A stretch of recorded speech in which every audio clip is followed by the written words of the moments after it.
రాష్ట్ర ప్రజలకు ముఖ్యమంత్రి చంద్రబాబు శుభవార్త తెలిపారు. 2024 జూన్ 15 వరకు తెల్ల కాగితాలపై వ్యవసాయ భూములు కొనుగోలు చేసిన రైతులకు ఆ భూములను క్రమబద్ధీకరించుకునే అవకాశం కల్పించారు. రిజిస్టర్డ్ కాని భూములను కొన్నవారు చాలా మంది తెల్ల కాగితాలపై ఒప్పందం చేసుకుంటారు.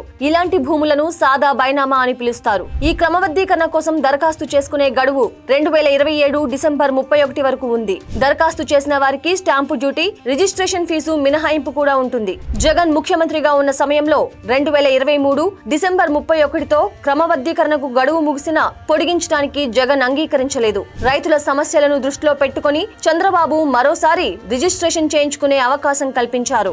దరఖాస్తు అందిన 90 రోజుల్లో సమస్యను పరిష్కరిస్తారు. విచారణ పూర్తయిన తరువాత అన్ రిజిస్టర్డ్ పత్రాలను సబ్ రిజిస్ట్రార్ వద్ద దాఖలు చేసి సర్టిఫికేట్ జారీ చేస్తారు. ఈ ప్రక్రియ ద్వారా ప్రభుత్వం తుది ఉత్తర్వులు ఇస్తుంది. ఈ నిర్ణయం గ్రామీణ ప్రాంతాల్లోని సాగు భూములకు మాత్రమే వర్తిస్తుంది. తెల్ల కాగితంపై ఒప్పందం కుదుర్చుకున్న భూమి క్రమబద్ధీకరణకు దరఖాస్తు చేసుకునే వ్యక్తి స్వాధీనంలోనే ఉండాలి. ఇతర ఆధారాలు అవసరం లేదు.